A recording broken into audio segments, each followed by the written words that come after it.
godhee abalu maraa oduu ijaaddaaddi mana namaa keessa gaafattan yoo geetaa misika kan maraatee fayyadaaf dannaannoo ganda san keessa.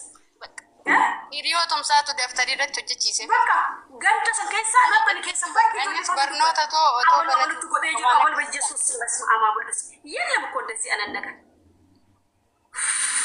Bakka naannoo sadi warri amboo jirtan ifamnaa godhama kana badooma fin jenne.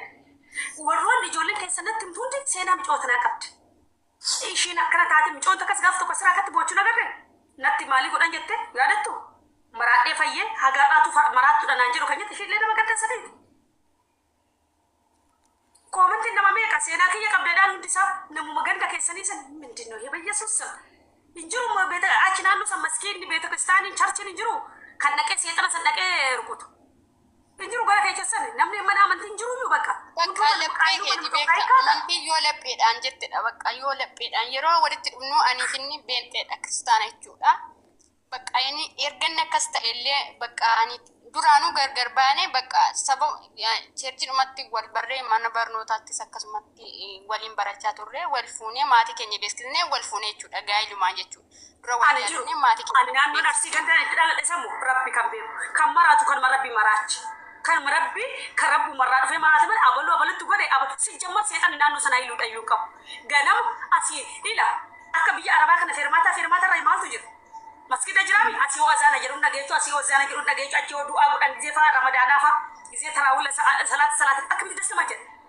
Naannoon an jiru asii gorgisitu qiddaasee achi maaramiin qiddaasee asii mulu wangeeliin Yesuus asii masjidni jummaa yaa Allah rabbi seexanni takkittiin hin jirtu. Oduma jiraate illee habilii ishii qabaate harka namaatiin maraate kan jiru inni abadan naga dhugaa soddomi shan lafa kana jiraate nagarree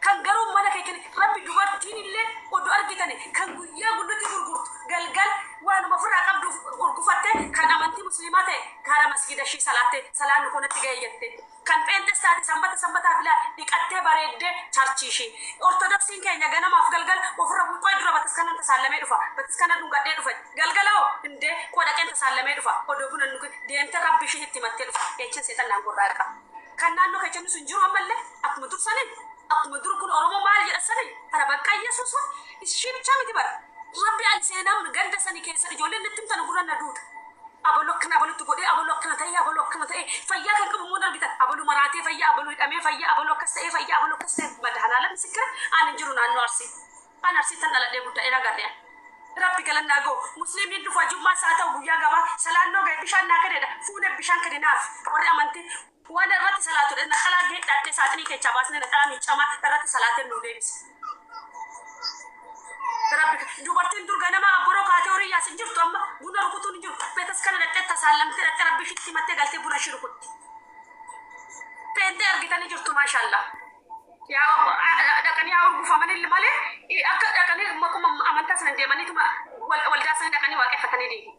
Maali buleewwan kiyya maali waan akkanaa ana na surree Alappe na rukuwan kana muka sinjala lami setan echetu angko ingkap setan ni angko ingkap jadi na betul ya lalu lo malta yo at sagade yo at amante akan sigura kasi ngura kabetu si ngura kabe ga ila ke falle sa afa wal sintasi su si jeka wal sibasa gasibasa gafa daru kulana mo ko kana dafa no hada asra maratani ya rabbi ila hadda ke chankana rabbi jilba ke chankana rabbi kan jednu kana amma namni kudanga Jadi marate macam samura jirabat. Namni kun lade mu sains nak jirabat. Namni tu ko yo ilkana sa khat sa alta pidemu isi yer gidi. Garu namni ufat ufat. Namni wo klaksi makina asfalt na makina jala gore arzi to jadi dan. Tuni finish ya amro chikri amro himam je. Ya amro himam tidak. Amma kana shi kullah dai mai be. Ishi makai be. Mana hindak. Itu bila dia lapar nak kurang. Sianan kesan ijoollee lammaan kun na akka malee na annoo na jedhu.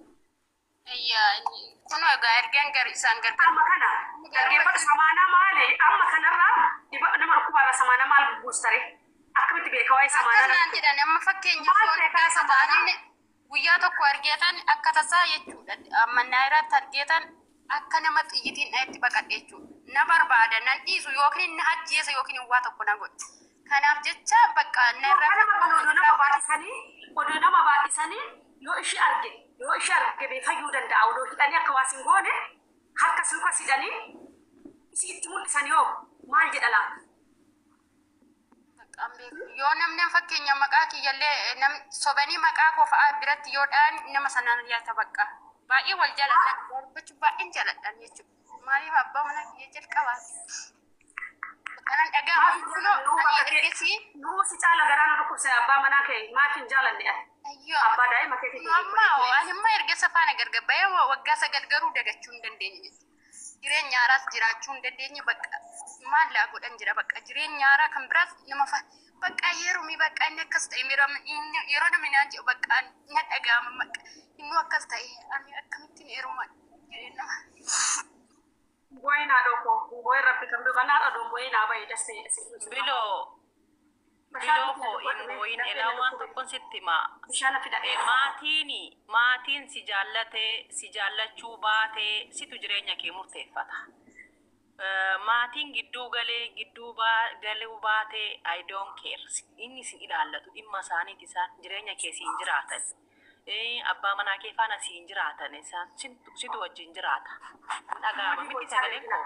Hojii bocha gaatii tokko nurratti dhufte. Kanaafiyyuu maali ganama taaf dhimma hin qabaatiin waa'ee maatii dhimma hin qabaatiin ofii kee galiitii lafanni jirutti birrii kee baasiitii makiina kontiraata fudhadhuuti sansalataan hiisisiitii hidhiitii.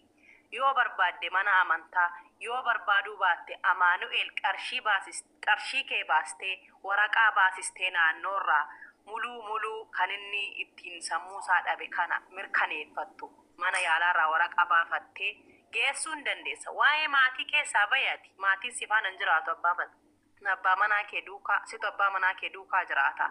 Maatiin yoomiyyuu nama isaan madaaluun argatan taanaan yookiin nama isaan jaallatanitti heerumtu taanaan yoomuu siin gammadanii otoo jireenya gaashaa jiraattes jiraachuu baattes waa'ee maatii dhiisaati.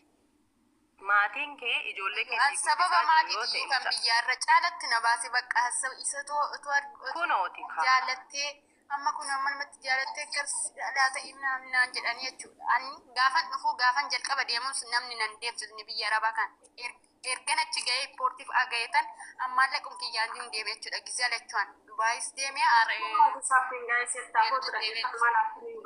bakka akka sapiraayisiitti omaa iyyuutti himni ofii kiyya qarshii kiyya kaffala. Obboleettii kiyya nama kanan jaalattaami. Neetworkiin kobbaayi. Deemi yaalchis. Mi'aatu sababa ta'e borus yoo fayyadamsiniitu mallee hin ta'ini. Deemi yaalchis. Deemi badadi bakka. Rabbii kee kadhadhuutu. Seexanni isaa dhagaama sagaleen koroomi.